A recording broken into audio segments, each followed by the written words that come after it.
First time I went chukar hunting, it turned out to be a disaster. Of course, they ran up the hill and we chased them and never got a shot. And from that day on, I had a hatred for them. I wanted to get a good dog, a good gun. I wanted to learn how to get on top of them. I was hooked bad, bad, bad.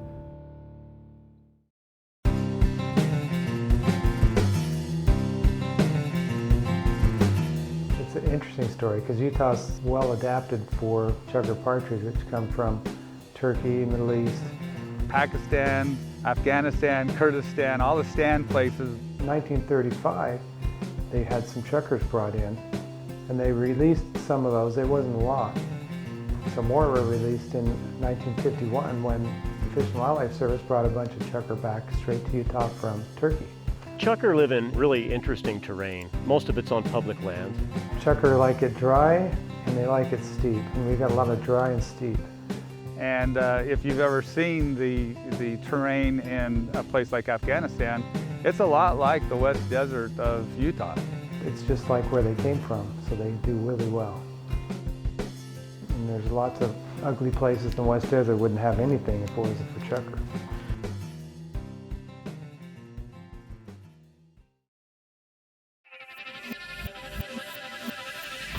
Utah Chukar and Wildlife Foundation is of course, a 501c3 nonprofit. Our goal is to basically expand opportunities to hunt chukars by expanding habitat and providing water sources. We participate in pen raise releases to increase populations. The Utah Chukar and Wildlife Foundation is important because of the raising of funds that allow us to increase habitat. There is other upland game organizations in Utah, but the Chukar Foundation has taken the lead in any upland game projects. Some of the guidelines, the rules, the seasons, the Chukar Foundation takes the lead in a lot of that stuff. I think Chukar Foundation is crucial because they have the passion for these birds, and they'll actually donate their own time to go out there and do hard work. So we're all volunteer, and nobody gets paid. I know where all the money goes, and it all goes to good programs. We spend a lot of time putting water on the landscape to help chukars. Chukars need not a lot of water, but during those months, those July, August, early September months, they really need just a little drink of water.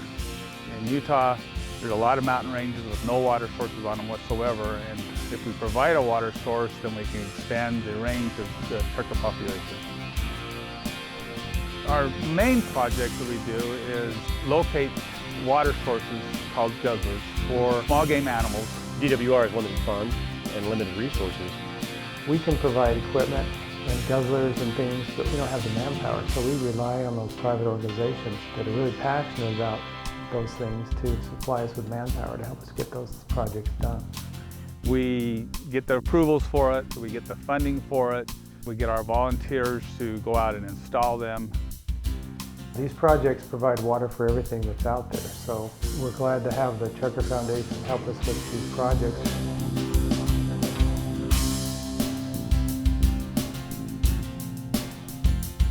We have probably 12 or 13 species that use the guzzlers as much as chukars do. A lot of these guzzlers we put in have benefited deer, antelope, golden eagles. We have coyotes and doves and bobcats and snakes and mice and rabbits, all sorts of animals that take advantage of a small game guzzler out in the middle of these mountain ranges where there's no water sources. We're helping everybody, all things, all the wildlife species. Without the Utah Chukar and Wildlife Foundation, a lot of these projects wouldn't have happened. I do think we make a difference.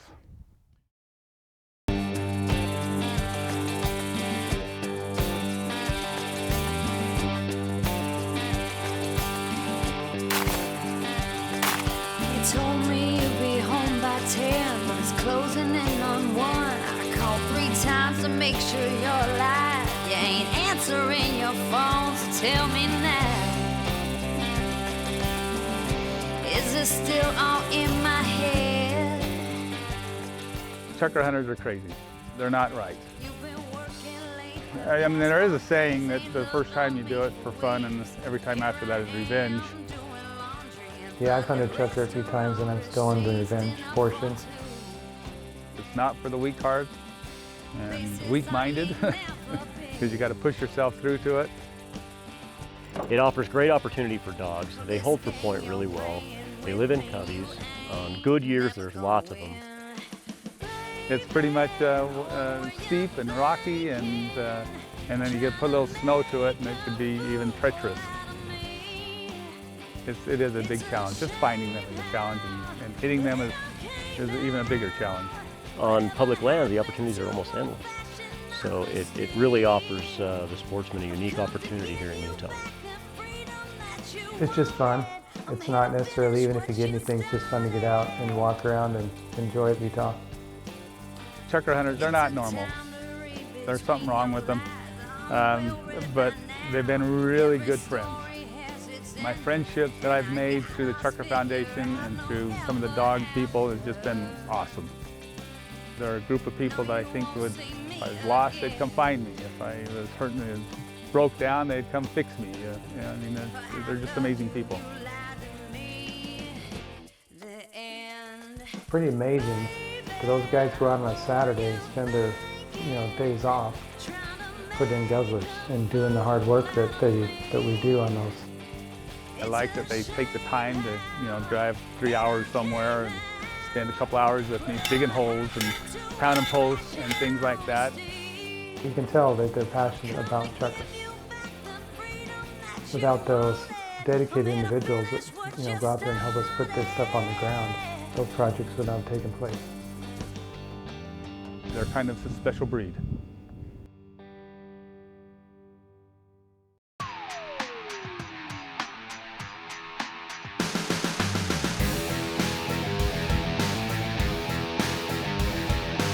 For me, being involved in sportsmen's organizations is more about giving back.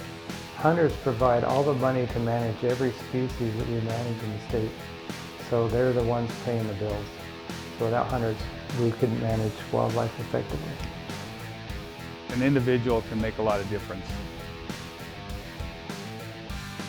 Keep it up. You guys, passionate, fun to work with you guys. So we appreciate all the work you've done. As hunters, we're consumptive users, and it's important that we put back more than we take. And I'm still amazed that I can get 10 guys to come out and dig a hole in the middle of the desert somewhere in Utah, rocky sometimes, and put in a guzzler. Without the hunters, nothing would happen, because they're the ones that put up the money, buy the licenses that allow us to manage those birds, that allow us to raise and to buy those birds. We give more back to the resource than any other group, and we should. So without hunters, yeah, there wouldn't be anything going on. And I think when you join the Chukar Foundation, you become involved, you can make a difference. An individual can make a difference.